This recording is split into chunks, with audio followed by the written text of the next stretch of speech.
जगाचा सर्वोत्तम steel plant आम्ही या ठिकाणी बनवून दाखवू. गडचिरोली आता राज्याचा शेवटला नाही तर पहिला जिल्हा म्हणून ओळखला जाईल, असं विधान केलं आहे महाराष्ट्र राज्याचे मुख्यमंत्री देवेंद्र फडणवीस यांनी. नमस्कार, आपण बघत आहात पॉलिटिकल कट्टा. देवेंद्र फडणवीस हे गडचिरोलीच्या दौऱ्यावर होते. कारण होतं विविध विकास कामांचं उद्घाटन.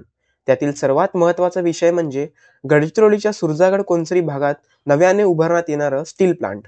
हे स्टील प्लांट येणाऱ्या काळात जिल्ह्याला एक नवीन दिशा देणार असल्याची आशा मुख्यमंत्री फडणवीस यांनी व्यक्त केली आहे. मंडळी, गडचिरोली जिल्हा हा नक्षलग्रस्त जिल्हा म्हणून ओळखला जातो. सुरजागडमधील लोह खनिज छत्तीसगड आणि ओडिसाच्या जमिनीवर उत्तम तोडगा आहे. भारतात स्टीलचा सर्वात मोठा बाजार महाराष्ट्र, गुजरात आणि कर्नाटकात आहे. यात जर विशेषतः सुरजागडचा विचार केला तर ती खान परफेक्ट ठिकाणी स्थित आहे, ज्याचा येणाऱ्या काळात महाराष्ट्राला मोठ्या प्रमाणात फायदा मिळेल आणि गडचिरोली जिल्हा नव्हे तर संपूर्ण विदर्भ स्टील उत्पादनाचा हब बनेल. आता आपण सुरजागड लोह खान आणि तेथील कारखान्यांचा इतिहास बघू. 1960 पासून खनिज संशोधन संस्थांच्या अहवालात उच्च प्रतीचा लोह खनिज आहे ही माहिती उपलब्ध होती. त्या काळात या भागामध्ये नक्षलवाद हा मोठ्या प्रमाणात होता, त्यामुळे हे काम करणं अशक्य होतं. 2015 पर्यंत 1 ग्राम लोह खनिजही काढता आलं नाही. दरम्यान 2012 मध्ये लॉयड्स मेटल या कंपनीचे वरिष्ठ मॅनेजर धिल्लन यांची नक्षलवाद्यांनी हत्या केल्याने दहशत अजून निर्माण झाली. 2015 मध्ये राज्य सरकारने सुरजागडमध्ये लोह खनिजाच्या उत्खननाचा निर्णय घेतला आणि लॉयड्स मेटल कंपनीने उत्खनन करण्यास सुरुवात केली. मात्र काम सुरू होताच 23 डिसेंबर 2016 मध्ये नक्षलवाद्यांनी सुरजागड जवळ ठेकेदारांची 100हून अधिक गाड्या जाळून टाकले व पुन्हा काम थांबले. 2018 मध्ये पुन्हा काम सुरू करण्यात आलं. मग 26 जानेवारी 2019 रोजी लोह खनिज घेऊन जाणारे ट्रकचा गुरुपल्लीला अपघात होऊन 4 जणांचा मृत्यू होऊन मोठ्या संख्येने ट्रकची जाळपोळ झाली होती. दरम्यानच्या काळात सुरजागड सुरक्षित करण्यासाठी पोलिसांनी खास रणनीती राबवली. सर्वात आधी सुरजागडच्या अवतीभोवती असणाऱ्या हेडरी, येलचिल, अलदांडी, पिपलीबुर्गी या ठिकाणी नवे पोलीस मदत केंद्र उभारले.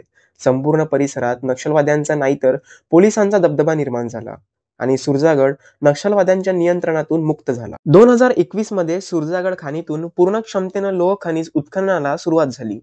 2017 मध्ये गडचिरोली जिल्ह्यातील कोनसरी येथे लॉयड्स मेटल्सने आयरन स्पॉन्ज तयार करणारा कारखान्याचा भूमिपूजन केला होता.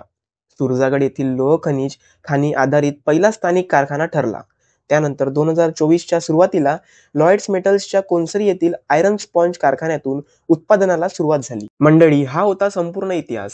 याच घडामोडीत खूप चढाव उतार आलेत, लोकांच्या हत्या झाल्या, परंतु काम हे होत राहिलं. नववर्षाच्या पहिल्या दिवशी मुख्यमंत्री फडणवीस हे गडचिरोलीच्या दौऱ्यावर होते. त्यांनी गडचिरोलीत स्थित कोनसरी येथे लॉयड्स मेटल्स कंपनीच्या विविध प्रकल्पाचे उद्घाटन केले. यात राजविद्यानिकेतन सीबीएसई शाळा, मेमोरियल हॉस्पिटल, कौशल्य विकास प्रशिक्षण केंद्र, police officer family quarters, Gymkhana व बालोद्यान यांचा समावेश आहे. त्यासोबतच स्वातंत्र्यानंतरची पहिली बस सेवा ही गर्देवाडा ते वांगेतुरी या मार्गावर सुरू करण्यात आली. जवळपास 15 गावांना पहिल्यांदा बस सेवा मिळाली. गडचिरोलीतील गट्टा, गर्देवाडा, तोडगट्टा, वांगेतुरी रस्त्याची व पुलाची पाहणी देखील मुख्यमंत्र्यांनी हेलिकॉप्टरद्वारे केली. सर्वात महत्त्वाचं म्हणजे नवीन वर्षाच्या पहिल्याच दिवशी नक्षलवादी चळवळीत सक्रिय असणारे 11 जहाल नक्षलवाद्यांनी गडचिरोली पोलीस मुख्यालयात मुख्यमंत्री देवेंद्र फडणवीस यांच्या उपस्थितीत पोलिसांपुढे आत्मसमर्पण केलं. या सर्वांनी नक्षलवादी चळवळीला मोठा हादरा बसला आहे. ही होती संपूर्ण माहिती मुख्यमंत्री फडणवीस यांच्या गडचिरोली दौऱ्याची. ही माहिती आपल्याला कशी वाटली कमेंट्समध्ये नक्की सांगा.